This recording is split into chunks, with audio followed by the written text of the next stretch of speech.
Good evening, dear listener, and welcome to The Stranger in the Morning Fog, a gentle Miss Marple mystery set in the quiet village of St. Mary Mead.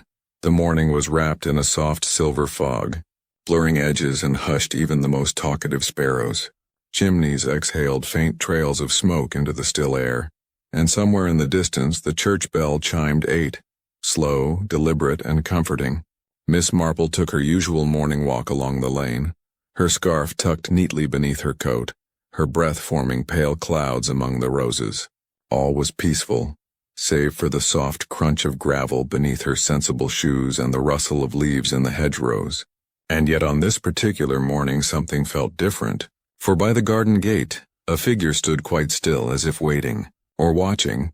Settle in with your tea or cocoa, and let us unravel the curious tale that began here.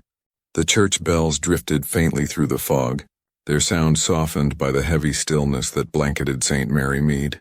Miss Marple paused by the vicarage gate, her keen eyes catching the outline of a man standing there. He was tall, dressed in a dark overcoat, a small case clasped tightly in his hand. She offered a polite good morning, but the man only startled, glancing toward her with a brief flicker of fear before melting into the mist as though he'd never been there at all.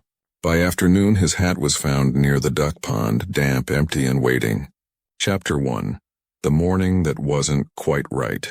Morning crept gently over St. Mary Mead, laying a pale gold wash across thatched roofs still damp with fog. The air smelled faintly of wood smoke and dew. Along the lane the milkman made his rounds, bottles clinking cheerfully in their wire basket, while a rooster somewhere behind the cottages announced the new day with a stubborn, echoing crow. Curtains fluttered open one by one, revealing familiar faces peering sleepily out into the still hazy air. The fog had thinned, but it hadn't quite gone. It lingered in the hedgerows, curling like a secret that refused to lift. Miss Marple, ever punctual in her morning habits, emerged from her neat white cottage with her basket on her arm, and a smile ready for whoever she met. She greeted Mr. Clark trimming his hedge, nodded to the baker's boy pedaling past, and paused at the post office where the smell of sealing wax and fresh envelopes drifted out the door. There was comfort in the sameness of it all, the rhythm of village life moving unhurriedly from dawn toward breakfast. Yet beneath that calm surface something faintly unsettling stirred, as though the fog had left a trace of uncertainty behind. It was Mrs. Weatherby who gave that feeling a voice. She was waiting outside her gate, shawl wrapped tightly, face bright with the pleasure of having news before anyone else. "You'll never guess what I found by the pond this morning, Miss Marple," she began, eyes round with importance. "Footprints, clear as anything, right along the bank, but they don't go anywhere. Just stop, as if the person walked straight into the water and vanished." Miss Marple smiled, half amused, half intrigued. "The pond has swallowed stranger things than that, Mrs. Weatherby. Are you sure it wasn't a dog or perhaps one of the schoolboys playing about?" "Dog?" sniffed Mrs. Weatherby. "No dog I've ever seen wore boots, and I know every boy's footstep in this village. These prints were different, larger, heavier, as though the person didn't quite know where he was going." She leaned closer, lowering her voice as though the hedges themselves might overhear. "They say it was that man from yesterday, the one who came out of the fog." Miss Marple tilted her head thoughtfully, eyes following a trail of smoke rising beyond the trees. "Do they indeed?" "Well, you know what they say, Mrs. Weatherby. Rumor walks faster than reason." Mrs. Weatherby gave a short laugh. "And reason's usually late to breakfast." The two women shared a smile, but the quiet around them seemed somehow sharper after their laughter faded. The pond lay only a short walk away, its surface glassy and pale beneath the morning light. Miss Marple could almost picture it, the footprints ending abruptly at the water's edge, the fog pressing close, the silence thick enough to hold a secret. She turned back toward the lane, where the grocer's van rumbled past and the first children's voices drifted from the schoolyard.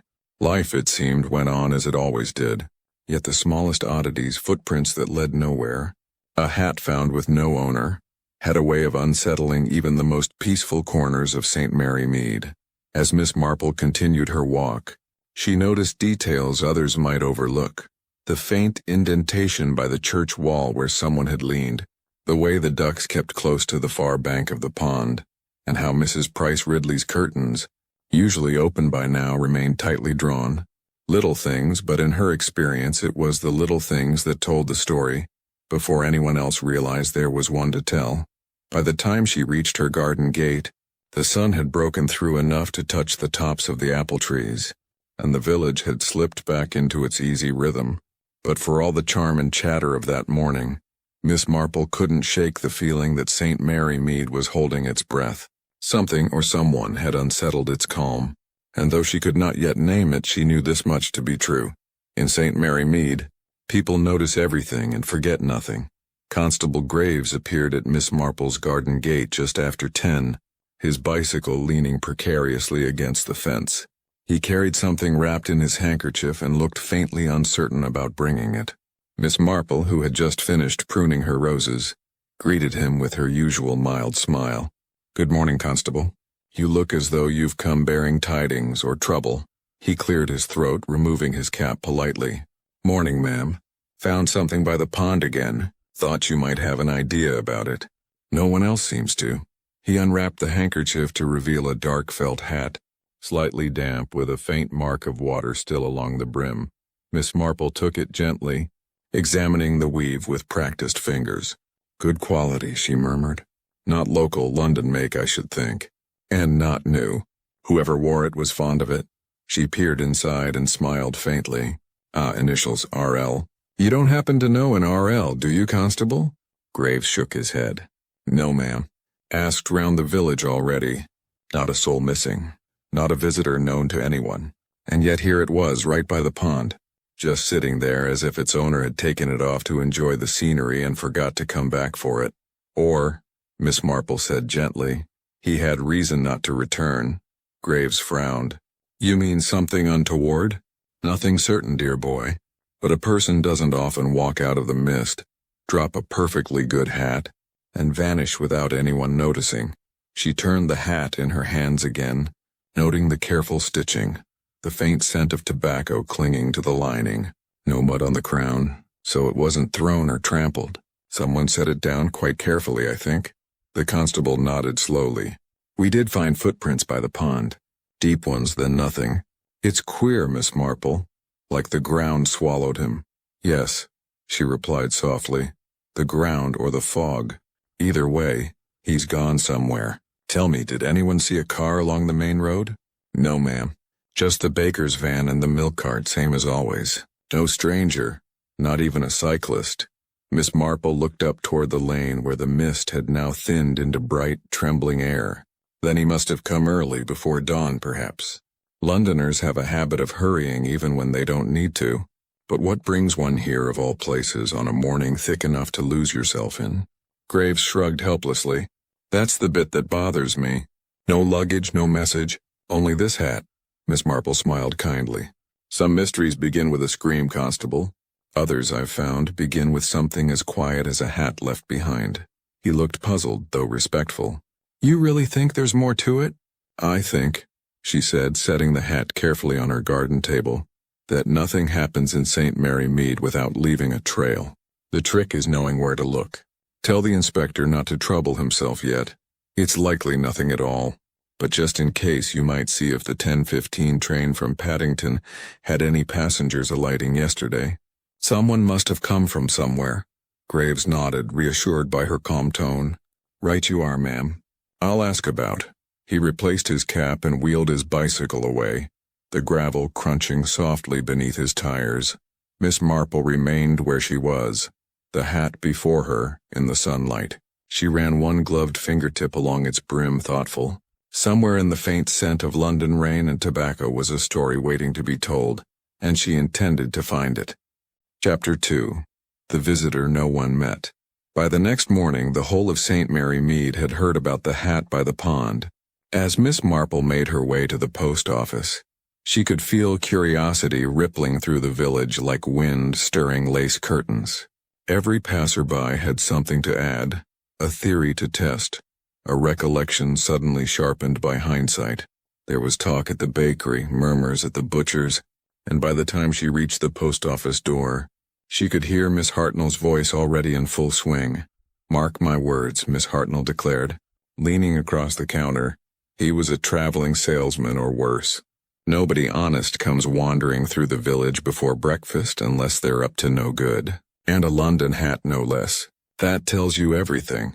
Behind her, Miss Weatherby adjusted her spectacles and sniffed. You always think the worst, Harriet. Perhaps he was just lost.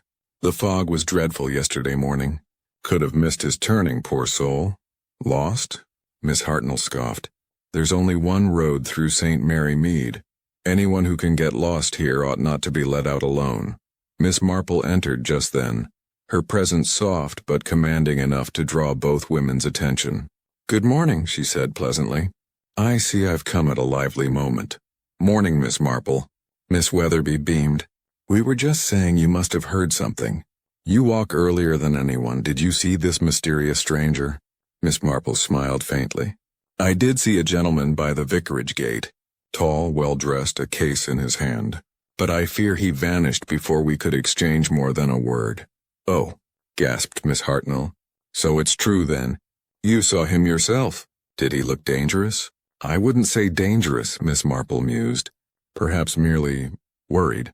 She accepted a letter from the counter and examined the neat postmark. It's a peculiar thing, though. He seemed out of place. Like a page from the wrong chapter. That set both ladies whispering again. Well, I haven't seen any telegrams come through, Miss Weatherby said thoughtfully. And no parcels either, not even from London. Nobody expecting visitors, Then who was he visiting? Miss Hartnell pressed. Someone must have known. Or someone hoped not to be known. Miss Marple replied gently. At that, even Miss Hartnell fell silent for a moment, glancing toward the window as if the fog outside might hold the answer. Beyond the glass, the lane shimmered faintly in pale sunlight. Everything looked perfectly ordinary, yet a certain restlessness hung in the air, as though the village itself had begun to listen. Miss Weatherby cleared her throat. Mrs. Price Ridley told me her maid heard footsteps on the vicarage lane around 5:30. Said they stopped by the gate for a moment, then turned back toward the pond. Footsteps? Miss Hartnell leaned forward. And no one else about? Not a soul, so she says. Though between us, that girl has an imagination fit for the picture house. Miss Marple tucked her letter neatly into her bag. Footsteps before dawn, you say? That's an odd hour for a stroll. Still, the mist can make one lose track of time or direction. Miss Hartnell shook her head, unconvinced. Fog or not, there's mischief afoot. You mark my words. Miss Marple chuckled softly. Perhaps. Though I've always found mischief prefers to travel in pairs. She turned to go, offering them both a kind nod. Do let me know if the mysterious gentleman posts any letters, won't you? I'd be most curious to see where he sends them. As she stepped back into the street, the little brass bell above the door tinkled gently behind her. The sound mingled with the distant clip-clop of a cart and the chatter of sparrows along the eaves. Life in St. Mary Mead continued exactly as it always had, but with every passing hour, more eyes turned toward the fog, and more whispers followed behind. Curiosity, Miss Marple thought with quiet amusement, spreads faster than fog in St. Mary Mead. The vicarage garden was bathed in pale sunlight when Miss Marple arrived, the mist now lifting like a drawn curtain. Sparrows hopped along the stone path, and somewhere in the distance a bell chimed the half-hour. The vicar himself, Reverend Leonard Clement, was in his study, bent over a stack of correspondence. When Miss Marple knocked gently on the open door, he looked up, his face marked by both relief and hesitation. Ah, Miss Marple, he said, rising to greet her. I rather hoped you might stop by. You've heard, I presume, about the matter of the hat? I have indeed, she replied with a kind smile. It's caused quite a flutter at the post office, though it seems no one can agree on how a gentleman's hat found its way to the duck pond. The vicar sighed and motioned her to a chair. I fear there may be more to it than mere misadventure. You see, 3 days ago I received a letter from a man who signed himself only as R.L. He asked to meet me here, privately if I pleased, on the morning in question. He spoke of a matter of conscience that weighed heavily on his soul. Miss Marple's knitting needles, which she had brought along more out of habit than purpose, paused mid-loop. How intriguing, she murmured. Did he say what this matter concerned? Only that it involved another man, the vicar said gravely. He wrote of guilt, of something done long ago and of his desire to make amends before it was too late. He requested discretion, even secrecy. Naturally, I agreed to see him, but he never came. Miss Marple's eyes, pale and sharp, flickered with thought. And the letter? Did it bear a London postmark by chance? It did. Paddington, I believe. I thought little of it at the time, save that he might be passing through on some business. But when I heard from Constable Graves that a man had been seen by my gate that same morning, and that his hat was later found near the pond, well, it seemed rather too much coincidence. She nodded slowly, her fingers resting in her lap. Coincidence is a rare visitor in St. Mary Mead, Reverend. Did you show the letter to the constable? I hesitated, he admitted. A vicar's duty to confidentiality extends even to those he's never met. But in this case, I cannot help feeling the poor fellow meant to come, and something or someone prevented him. Miss Marple looked toward the window where the garden path wound out of sight among the rose bushes. A man burdened by conscience, she said softly. It's remarkable how often such burdens make people take strange roads at strange hours. The vicar folded his hands. You believe the two are connected? I believe, she replied, that no good hat leaves its owner willingly. And if this R.L. came seeking confession but never gave it, there's likely something left unsaid and unfinished. A faint breeze stirred the curtains, carrying with it the scent of lilac. For a moment both were silent, each absorbed in their own thoughts. Then the vicar spoke again, quieter now. There's something else. The letter mentioned the words old wrong and forgiveness before the frost. I thought it poetic at first, but perhaps he meant something more literal. Miss Marple rose, gathering her shawl around her shoulders. The frost has a way of uncovering what people would rather leave buried, Reverend. And sometimes, she added, confession takes many forms, even the kind that never reach the ears of the church. She offered him a reassuring nod before stepping out into the afternoon light, the faint rustle of her skirt trailing behind like the echo of a secret just beginning to surface. Chapter 3. Letters from London. The next morning broke bright and brittle, the fog now replaced by a pale, watchful sky. Miss Marple sat by her window with her tea, the faint ticking of the mantel clock keeping time with her thoughts. The village, ever punctual in its routines, had already begun to hum. Mrs. Weatherby's hens making a fuss by the fence, the grocer's boy whistling along the lane, the postman balancing his morning rounds with the gravity of one who carries the day's gossip in his bag. But when he reached the vicarage gate, he paused. Instead of the usual envelopes and parish circulars, there was a single telegram, thin, official, and curious in its timing. By afternoon, word had trickled down to Miss Marple's kitchen via Mrs. Price Ridley, who happened to be visiting the vicar's wife. The Reverend received a telegram this morning, she said, eyes bright behind her teacup.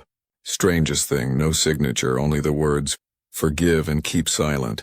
Too late now. Miss Marple stirred her tea thoughtfully. No sender, you say? None at all, Mrs. Price Ridley confirmed. And the boy said it was posted from London. That word, London, hung in the air like a shadow crossing the hearth. After her visitor left, Miss Marple went to her writing desk and drew out a folded newspaper clipping she had tucked away weeks before. It was from the Times, a column easily missed, the sort of story most people read past without thought. But Miss Marple had always been attuned to the small details others overlooked. It read, missing from his residence in Bayswater, Mr. Reginald Lane, age 43, formerly of Harper & Will's Accountants, City. Last seen leaving his office on Tuesday afternoon. Believed to have been carrying a small case. She looked at the words again, lips pressed in quiet reflection. R.L., the initials inside the hat. A man from London, an accountant, a conscience troubled enough to write to the vicar. It all began to align, though faintly, like distant lamps seen through fog. That evening, she paid a polite visit to the vicarage under the pretense of returning a book on parish records. Mrs. Clement greeted her warmly, though her manner was subdued. Leonard's been quite unsettled today, she said, leading Miss Marple into the study. That telegram gave him rather a shock. The vicar sat behind his desk, the telegram lying before him like something alive and unpleasant.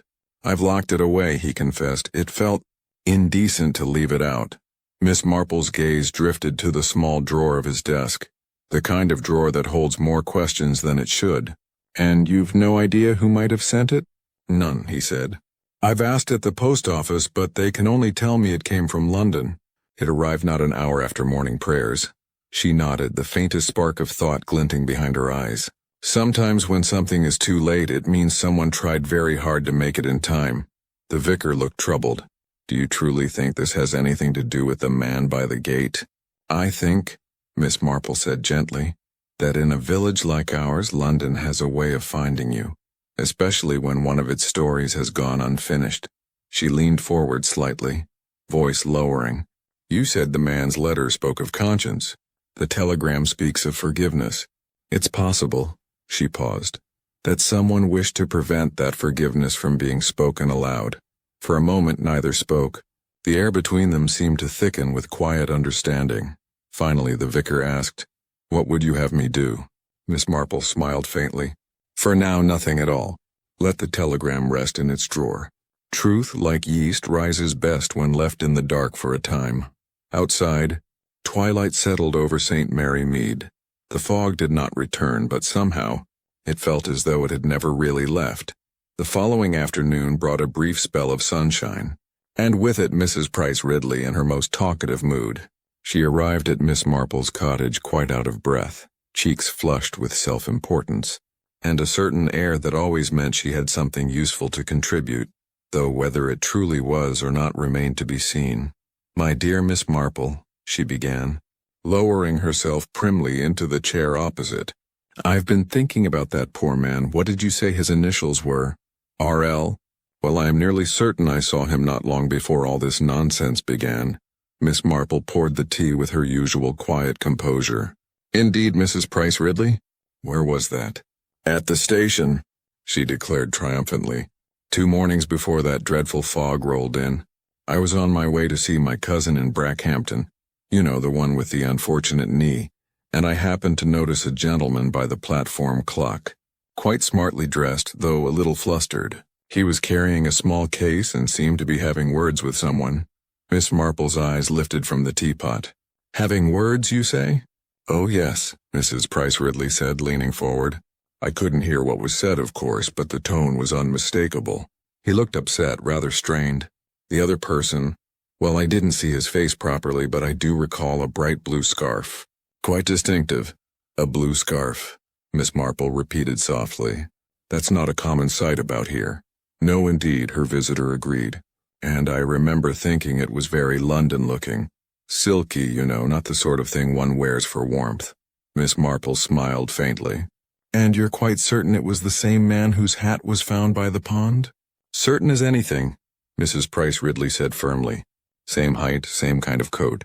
And now that you mention it, he had that same slightly lost look. A man who doesn't quite belong where he is." She paused, lowering her voice as if confiding a secret. "I believe they parted badly. The man with the scarf walked off toward the ticket office, and the other one stood there for several minutes, just staring after him.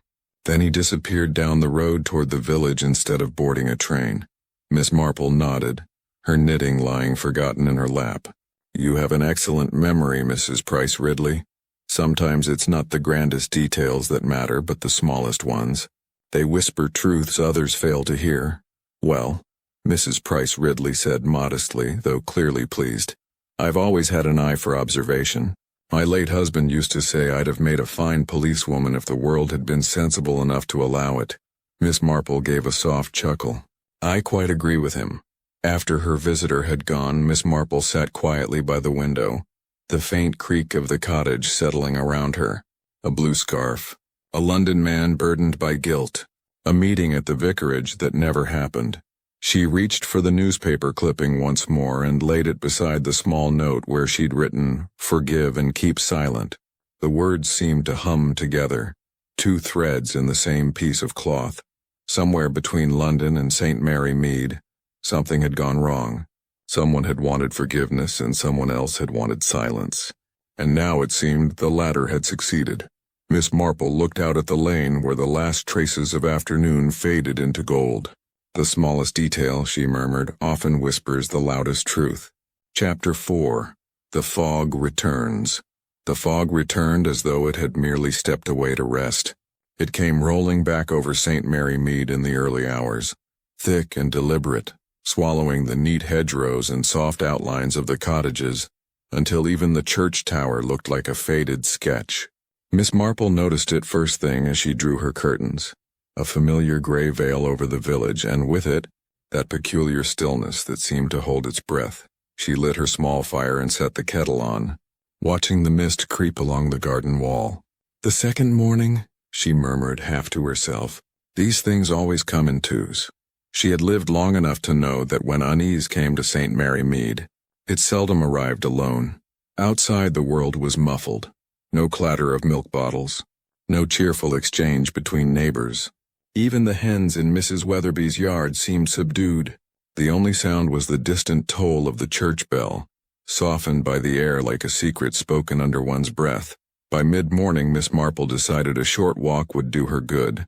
She wrapped her shawl around her shoulders and stepped into the damp hush. Shapes appeared and vanished, on a gate here, a lamppost there. From behind curtained windows she could feel eyes watching. It was a village habit born not of malice but curiosity. When something unexplained drifted into the quiet routine of life, people instinctively looked for signs and found them, whether real or imagined. At the corner, she met Mr. Taverner, the retired colonel, standing with his pipe unlit. "Beastly stuff, this fog," he grumbled. "Can't see a yard ahead. Mrs. Taverner swears she heard footsteps last night outside our gate, but I told her it was nonsense." Miss Marple smiled gently. "Perhaps not nonsense, Colonel. Many things move through fog that never appear in daylight." He harumphed at that, but did not argue. The fog had a way of unsettling even the most practical minds. As she continued along the lane, the familiar cottages of St. Mary Mead looked strange, the way familiar faces do when seen through tears. Curtains twitched, shadows shifted. People were staying indoors longer, voices carrying in murmured tones. Mrs. Price Ridley, who normally couldn't resist a good walk to the post office, had not been seen since the day before. The grocer's wife told Miss Marple that a man had been asking questions about a London visitor, but no one had seen him clearly enough to describe. By the time she reached the pond, the mist hung low over the water, turning it into a mirror of smoke.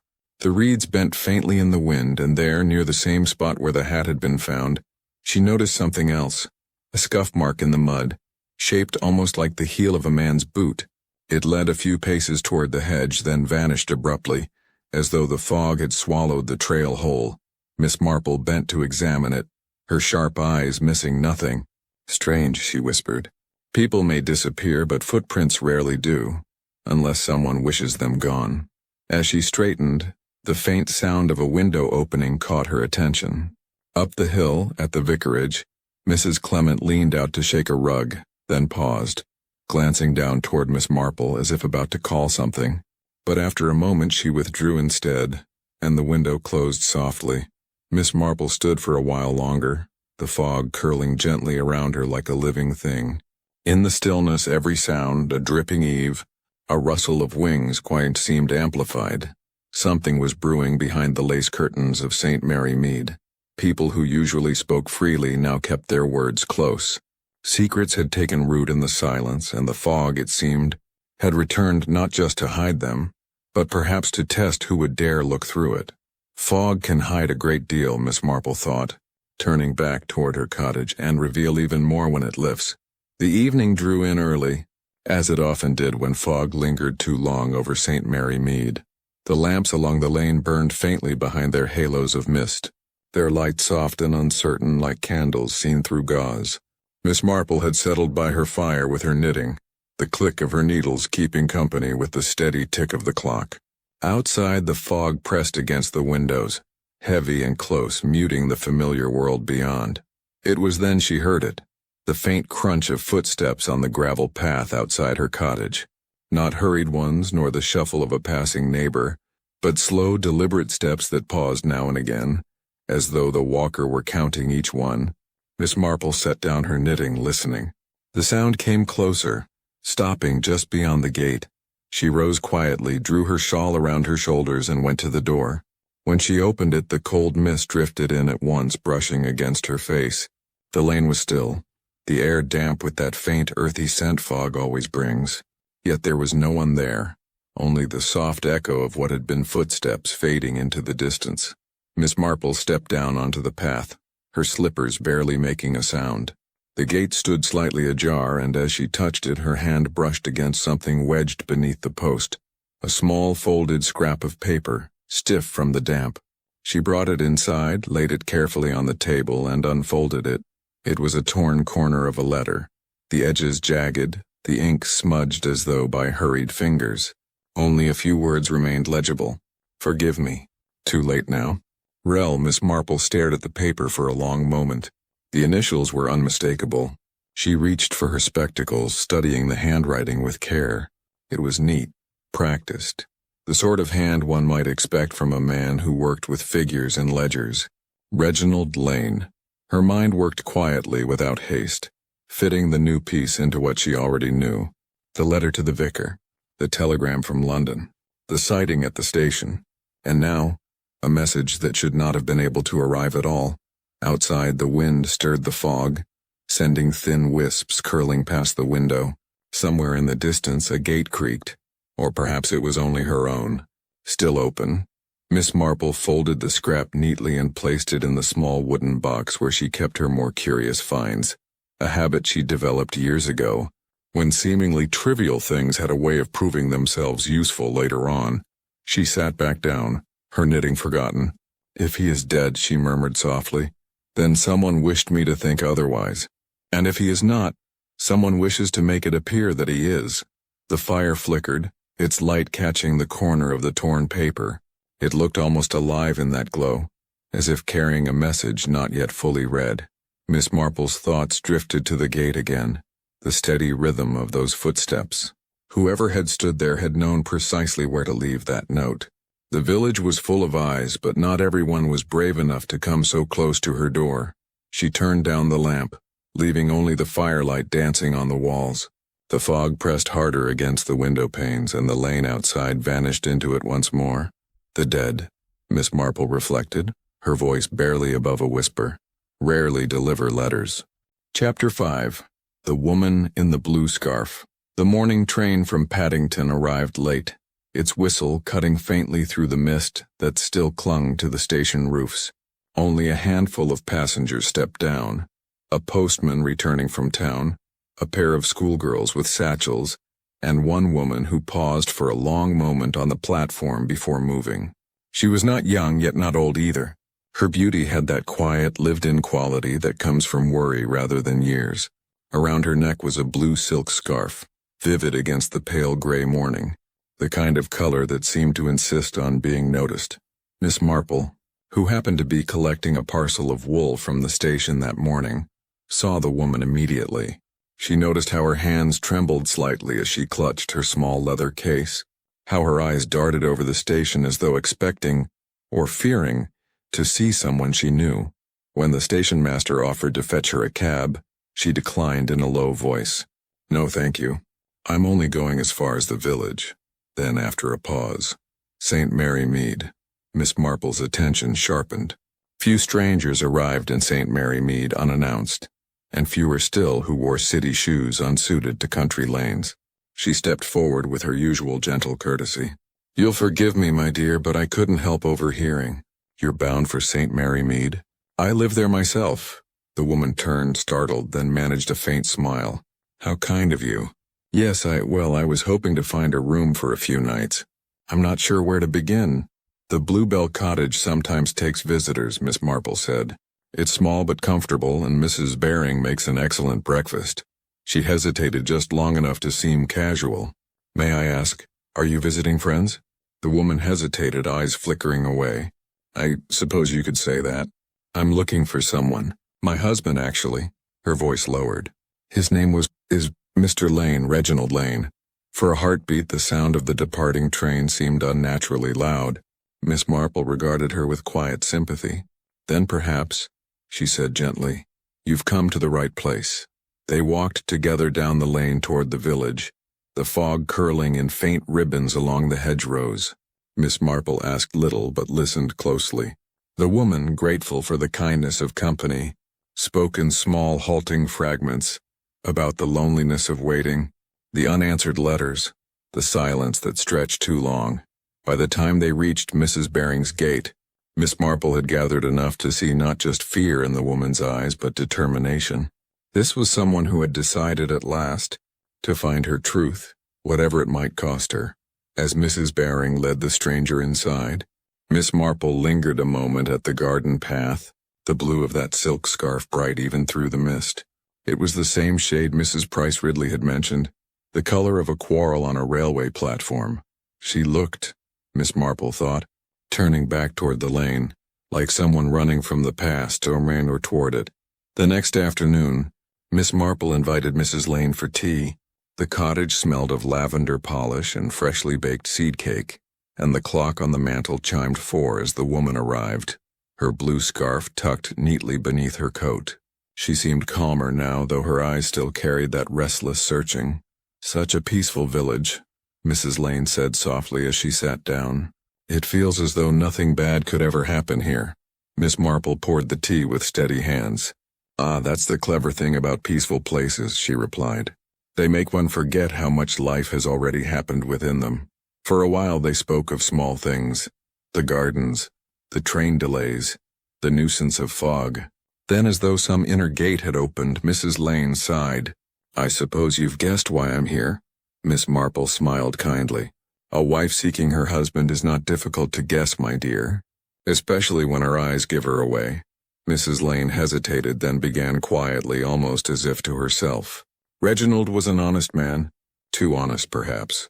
He worked for Harper and Wills, accountants, respectable enough, but he found something there that troubled him. Irregularities in the books, large sums moved through false names. When he confronted one of the partners, they told him to keep quiet, that it was nothing for him to worry about. But my husband was never one to leave wrong unrighted." She looked down into her cup, watching the steam curl upward. "He said he meant to speak to someone outside the firm. The next morning he left the house early and never came back." Miss Marple listened without interruption, her expression gentle but keen. "And you received no word from him afterward?" "Only a note," Mrs. Lane whispered, "posted from Paddington.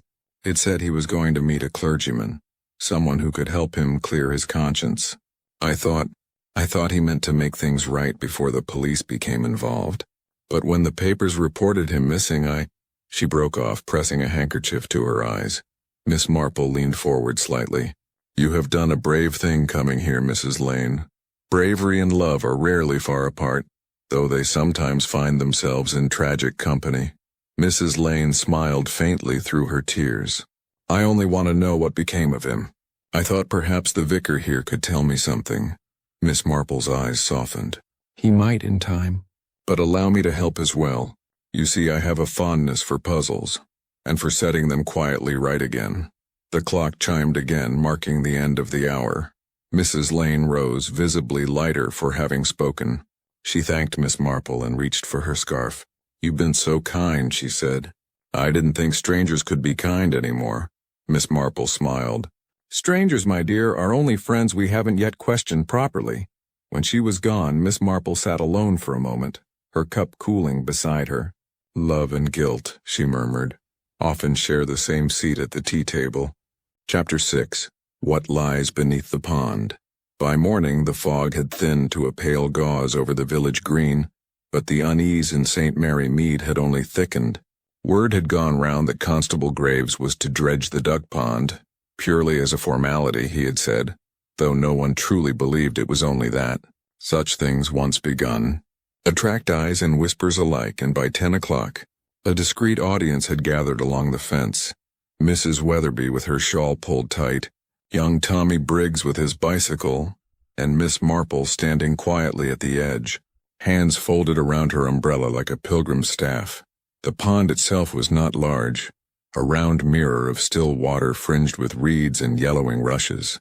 A moorhen darted nervously into the undergrowth as the constable and his helper lowered the netted rake. The metallic scrape of the poles against the pond bottom echoed faintly through the hush. Miss Marple found her thoughts drifting, as they often did, toward patterns. how one small event led naturally to the next, like ripples widening from a single pebble. The missing man, the letter to the vicar, the fragment signed R.L., and now the search in the place where his hat had been found. None of it, she thought, was coincidence. Nothing yet, called Graves, straightening his back with a grunt. His helper dragged another rakeful of silt to the bank, clumps of weed, a lost bottle, and something glinting faintly in the light. "Hold a moment," Miss Marple said gently. "That looks rather deliberate, don't you think?" The constable knelt, wiping the object clean with his handkerchief. It was a small metal case, tarnished but intact, its clasp sealed with rust. On the lid were the faintly engraved initials R.L. There was a collective murmur from the onlookers. Mrs. Weatherby's eyes widened. "Good heavens! That's the poor gentleman's, I'm sure of it. I said all along something of his would turn up there." Graves gave her a pointed look. "Let's not jump to conclusions, Mrs. Weatherby." He handed the case carefully to Miss Marple. "You've the steadiest hands of any in the village. Perhaps you'll do the honors?" Miss Marple smiled faintly. "A delicate invitation, Constable, though perhaps not strictly by regulation." Still, she took the case with a sure grip. The clasp resisted, then gave way with a soft metallic sigh. Inside, wrapped in oilcloth, were several folded documents, ledgers, neat and precise, the handwriting small and professional. Beneath them lay a single envelope, water-stained but legible. The address, in the same hand, read simply, "Mrs. Edith Lane, London." Miss Marple looked up, her expression unreadable. "It seems, Constable, that our pond has a better memory than most people." Graves frowned. "Ledgers, you say? Looks like business papers. Why on earth would someone hide those here?" "Perhaps," Miss Marple said quietly, "because someone else was meant to find them, or because they were never meant to be found at all." The constable hesitated. "Could be connected to those irregularities Mrs. Lane mentioned yesterday." Miss Marple nodded slowly. "I rather think it must be. But see here, this envelope is addressed to her, and yet if it was meant to reach her it surely wouldn't have been sunk in a pond." Graves scratched his chin. "Maybe he panicked, the missing man, I mean. Realized he was being followed, tried to hide what he'd uncovered." Miss Marple's eyes softened. "Perhaps. Or perhaps someone else made that decision for him." The constable looked uneasy. "You mean—" "I mean nothing yet," she said gently. "Only that the truth, like most things, tends to settle at the bottom. It takes a bit of stirring to bring it up again."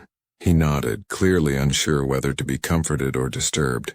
The crowd began to disperse, talking in low tones. Only Miss Marple lingered, gazing thoughtfully at the pond's calm surface, the reeds shivering faintly in the breeze. Not everything lost in the fog is meant to be found, she thought, and yet some things insist on being uncovered, patient as time, waiting for the right hands to lift them. She closed the metal case carefully and handed it back to Graves. "Be certain, Constable," she said softly, "that whatever truths these pages hold, they will not stay buried for long." That afternoon the fog finally lifted, revealing the village in its ordinary calm, chimney smoke rising straight for once, washing fluttering on lines, and the faint smell of scones from Mrs. Weatherby's kitchen.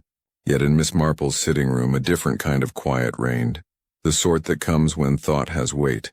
On her table lay the contents of the metal case neatly dried beside the hearth. Graves had agreed, somewhat hesitantly, that she might glance through them, and so she did, with her glasses low on her nose and her knitting needles set aside. The ledgers were not of a household nature.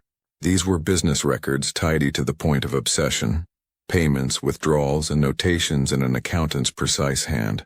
But what caught her attention were the irregular entries, sums marked against a charitable trust, the St. Mary Fund for Village Improvements. It was a name familiar to every villager, and to Miss Marple in particular, for its most generous donor was none other than Mr. Henry Calthorpe, chairman of the parish council and owner of the grand house near the lane. She frowned softly. "How curious," she murmured.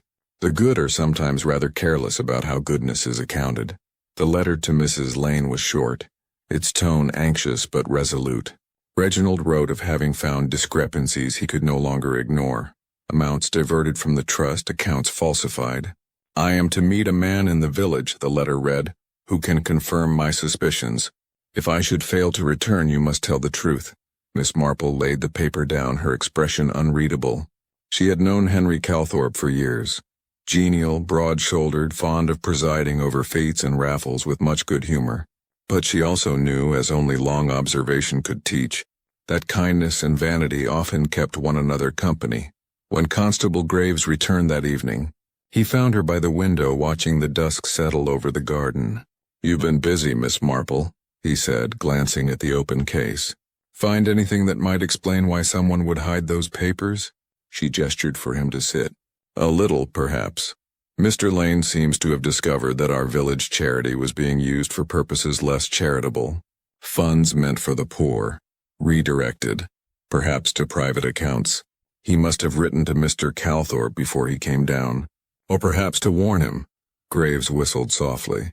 "You think our fine councilman's got something to hide?" "I think," said Miss Marple evenly, "that men who do a great deal of good sometimes begin to believe themselves immune from temptation. It starts small, a delayed payment, a private loan. Then one day the arithmetic no longer matches the morality." The constable frowned, and Lane meant to expose it. "That's why he came here." "Indeed, and why he never left." Graves rubbed the back of his neck. "We'll need to speak to Calthorpe. I can't just go accusing "I should hope not," Miss Marple said mildly. "But you might begin by asking where he was that foggy morning when the vicarage visitor failed to appear, and whether he's missing any correspondence." The constable nodded slowly. "You think that letter fragment, the one signed R.L., was meant for him?" "I rather do. A warning, perhaps, or a plea for conscience. But whatever passed between them, it ended at the pond. Outside, the first evening lamplight flickered through the mist. Miss Marple watched it thoughtfully. "In a village like ours, Constable, everyone knows everyone. But someone," she said softly, "always knows too much." Graves looked uneasy. "Do you think he'll talk?" "Oh, I expect he will," said Miss Marple, turning down the lamp. "The trouble with secrets is that they make such dreadful company in the dark." Chapter 7. The Shadow Behind the Charity. The next morning dawned clear, as though the village itself wished to deny the dark undercurrents that had begun to stir beneath its calm. Miss Marple, however, knew better than to mistake sunshine for peace. After breakfast, she walked briskly toward the parish hall, where Colonel Bartlett kept the accounts for the St. Mary Fund for Village Improvements, that noble enterprise which had, according to local pride, brought a new roof to the schoolhouse and benches to the green. Colonel Bartlett greeted her with his usual blend of courtesy and bluster, his mustache twitching at her unexpected arrival. "My dear Miss Marple, always a pleasure. You've caught me at my paperwork. Tiresome business, but someone must keep the village's charitable heart beating, eh?" Miss Marple smiled pleasantly, adjusting her gloves. "Indeed, Colonel. I only wondered whether you might satisfy my curiosity. There's been some talk, perhaps unfounded, of irregularities in the accounts. You've always been such a model of order." He laughed, but the sound lacked its usual warmth. "Rumors, my dear lady. You know how these things grow. A missing receipt, a misplaced ledger, the sort of nonsense that sets tongues wagging. I assure you everything is above board." Miss Marple's gaze drifted to the stack of papers on his desk, neatly tied but with one corner carelessly torn. She had seen handwriting like that before, slanted, exact, unmistakably from the same pen that had written E.L. on the letter found in the pond. "How reassuring," she said lightly, "though I do admire how swiftly such matters can be cleared up. I dare say the vicar will be comforted to know the funds for the roof repairs are intact." He mentioned his gratitude at last Sunday's tea. The colonel hesitated, a flicker quick but telling. "Ah, yes, the roof. Quite right. Of course, the last installment hasn't yet been paid. A delay at the bank, nothing more." Miss Marple tilted her head. "A London bank, I suppose?" "Why, yes," he replied too quickly. "A matter of processing, you understand." Her smile deepened just slightly. "Of course. It's remarkable how often such delays coincide with foggy weather." He stared at her for a heartbeat too long, then forced a chuckle. "You do have a sharp way of putting things, Miss Marple. But rest assured there's nothing amiss. The accounts are quite, benevolent as ever." "Indeed," she said softly. "Kindness can be the finest disguise of all." She let her eyes rest briefly on the ledger nearest her. The corner lifted just enough for a glimpse of a figure scrawled hastily in pencil. A large withdrawal dated the same week Mr. Lane disappeared. Benevolence, she thought, often left arithmetic behind. When she took her leave, the colonel accompanied her to the door with exaggerated civility. "Do give my regards to the vicar, and tell him not to fret about idle chatter. The truth, after all, has a way of sorting itself out." "Oh, it does," Miss Marple agreed, fastening her coat. "Though not always in the way one expects." Outside, the sunlight felt oddly pale, the air too still. She paused by the churchyard wall, letting the wind stir her scarf as she looked back toward the hall. Behind the bright panes of glass, Colonel Bartlett stood very still, staring down at his desk as though the ledgers themselves had begun to whisper. Miss Marple sighed gently. "It's always the same," she murmured. "Good men who forget that goodness must also be honest. And once forgotten, it rarely stays buried long." She turned down the lane toward home, her mind already turning the pattern over. The missing sums, the anxious colonel, the letter from the pond. The story, she thought, was no longer about one vanished man. It was about a lie told in the name of virtue, and the shadow it cast across an entire village. Twilight had come softly to St. Mary Mead, painting the cottages in lavender and gold. The air was still, holding that tender hush before the lamps were lit. Miss Marple, walking her familiar path toward home, found her steps slowing near Colonel Bartlett's gate. He stood there in the fading light, hat in hand, staring at the ivy that crept up his garden wall. For a man so proud of order, he looked curiously unmoored. "Good evening, Colonel," Miss Marple said gently. "It's a fine night to clear the mind." He started, forcing a laugh that did not quite reach his eyes. "Ah, Miss Marple. Out on your constitutional, I see. I was just thinking over a few accounts." "I dare say you were." She leaned lightly upon her umbrella. "I hope your figures balance better than our recent moral arithmetic." The colonel blinked, uncertain whether she jested. "You've always had a way with words, Miss Marple. But I assure you I've done nothing to trouble the peace of this village." "Peace," she said softly, "is a delicate thing, Colonel. Sometimes it requires a little discomfort to preserve it." He sighed, glancing toward the church steeple just visible through the trees. "You've heard, I suppose, about Lane." "Everyone has," she replied. "But I dare say not everyone has heard quite the same story." He turned away, gripping the gate as though it steadied him. "He came to see me, you know, that morning. Said he had proof. Figures, letters, enough to ruin a man's name. I tried to reason with him. I told him it would destroy more than me. The trust, the reputation of this whole place." Miss Marple's expression did not change, though her voice softened. "So you met him?" "Yes," he said hoarsely. "By the vicarage lane." The fog was thick as milk. He was angry, more than I'd expected. I only meant to take the papers, to talk sense into him later. But he pulled away, stumbled. His breath caught. There was a cry. Then silence. I swear I didn't mean harm. The garden seemed to hold its breath. Only the faint chirp of a sparrow filled the pause. "And the pond?" she asked quietly. He nodded once, miserably. "Panic, utter panic. I thought, if I hid the case, it would buy me time to set things right. I told myself it was for the good of the village. A benevolent lie, if you like." Miss Marple regarded him with deep sadness. "The worst kind, Colonel. The ones that begin with good intentions. They so often end at the bottom of a pond." He gave a hollow laugh.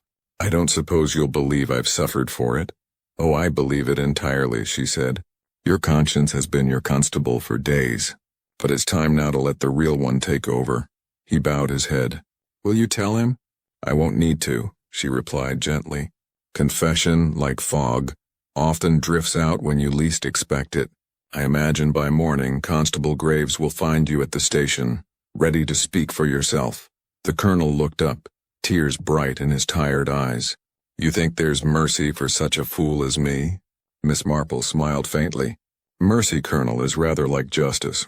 Slow to appear, but very thorough when it does." She left him standing there as the lamps flickered on across the lane, and the village settled once more into its tranquil rhythm. Behind her, the faint click of the gate closing sounded almost like relief. Chapter 8. The Light Beyond the Mist. The next morning broke bright and blue, the sort of morning that seemed almost determined to erase memory of fog and fear. Sunlight spilled over the thatched roofs and sparrows argued cheerfully along the church eaves. By mid-morning the bell of St. Mary's rang out, not an alarm this time but as an invitation. Inside the vicarage garden a small gathering had formed.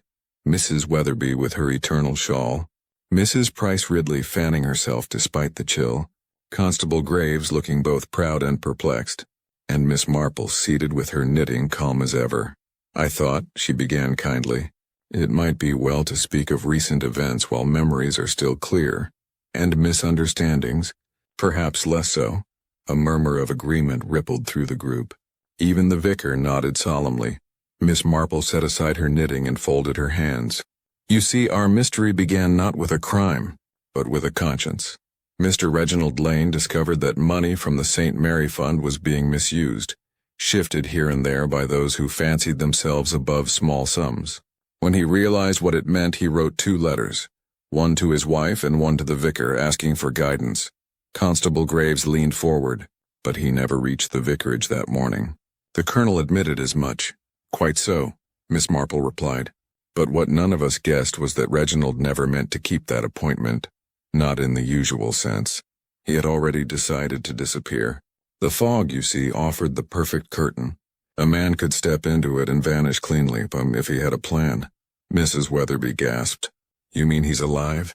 "Very much so," said Miss Marple with a small smile. "He left the hat by the pond quite on purpose. A symbol, if you like, that his old life was finished. And he hid the ledgers there not to conceal them, but to protect them. He knew the colonel might panic, might even search for them, so he left them where only truth could bring them up again." Mrs. Price Ridley fanned herself faster. "But why not simply go to the police?" "Because," Miss Marple said gently, "fraud within a charity would have cast a shadow over the whole village. He wished to expose the deceit without destroying the good it had done. So he arranged for the papers to surface only after his wife came. She, the one person who would read his meaning clearly. It was an act of trust and perhaps of love." Graves looked thoughtful. "We've had a wire from London this morning. A man fitting Lane's description turned himself in. Alive, well, and ready to testify. Says a certain lady from St. Mary Mead helped him find his conscience." Miss Marple's eyes twinkled. "I expect he means Mrs. Lane, though I dare say she'll tell him it was entirely his own doing." The vicar, who had been silent until now, clasped his hands. "Then the charity will be restored?" "Yes," said Miss Marple softly. "Funds returned, records made clear. Colonel Bartlett has already written his statement, and one can hope a few letters of apology. The village may go on improving itself in more honest ways." For a long moment no one spoke. The air was light again, though touched with something reflective, as though each person understood how thin the line could be between good intentions and quiet ruin. Mrs. Weatherby sniffed. "Well, I never. Imagine. A man pretending to vanish just to do the right thing." Miss Marple smiled, her needles resuming their steady rhythm. "Sometimes vanishing is the only way to be truly seen."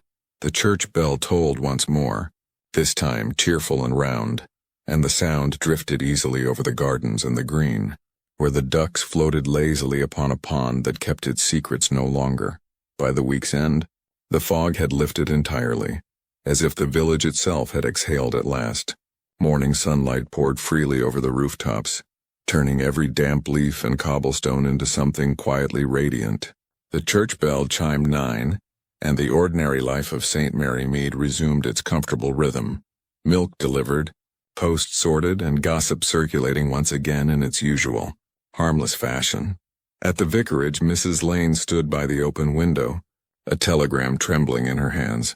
The words were few, but enough to set her eyes shining. "Safe. In London. All will be well. Yours are." She pressed it to her chest, overcome by a mixture of relief and disbelief. The world that had seemed so heavy now felt impossibly light. Miss Marple, who had come to call under the modest pretext of returning a borrowed teacup, read the expression on the younger woman's face and smiled. "I take it," she said gently, "that good news travels quickly, even without fog to hurry it along." Mrs. Lane laughed through her tears. "He's safe, Miss Marple. He's written to the authorities, explained everything. They've promised fair hearing." "Oh, I can scarcely believe it." "Belief," Miss Marple said, setting the teacup down on the table. has a way of arriving once fear has left. It always does in my experience. Outside, children's laughter rang faintly from the lane where a new hopscotch grid had been chalked onto the pavement. Even Mrs. Price Ridley, who had spent the better part of the week recounting her sighting at the station to anyone who'd listen, seemed mollified now, announcing that she had always suspected Mr. Lane would turn out honorable, in his way. The village, Miss Marple reflected as she walked home, was much like a garden after rain, shaken but refreshed. Its little scandals and kindnesses would grow anew as they always did. By the time she reached her gate, the world felt entirely itself again. She paused to look across her own roses, their petals still jeweled with dew. The blooms had suffered slightly from the mist, but they stood tall, quietly resilient. "You see," she murmured to them, "nothing stays hidden for long. Not truth, not decency, not even love." In the distance, the vicar's voice carried faintly over the hedge, reading from that Sunday sermon. Something about light after darkness and understanding after confusion. Miss Marple listened, her face softening. The words felt fitting, as though the entire village were, in its modest way, seeking forgiveness and finding it. She settled into her garden chair, picked up her knitting, and began a new row. The needles clicked in a soothing rhythm, each stitch a small reminder that peace, like pattern, returned when one followed it patiently enough. A robin perched on the gatepost, the same gate where a torn letter had once been found. It sang cheerfully, oblivious to the fact that mysteries had ever haunted this quiet corner of England. Miss Marple looked up, her smile faint but warm. "And so," she said to no one in particular. As the fog rose, so did understanding, gentle and just in time for tea. The kettle inside began to whistle. She rose, smoothing her skirt, and went indoors. Behind her, the village carried on, tidy, tranquil, and none the wiser that beneath its peace had pulsed a mystery of conscience and courage. But Miss Marple knew, as surely as she knew how to prune a rosebush, that truth had once again done its quiet work. The clock chimed 10. The sun lingered kindly on the windowsill. Somewhere down the lane, Mrs. Lane's laughter joined the breeze, and St. Mary Mead, wrapped once more in ordinary grace, settled back into its timeless peace. And that was The Stranger in the Morning Fog, a Miss Marple mystery where truth came quietly, just like the dawn. If you enjoyed this tale, don't forget to like, share, and subscribe for more mysteries brewed gently over tea.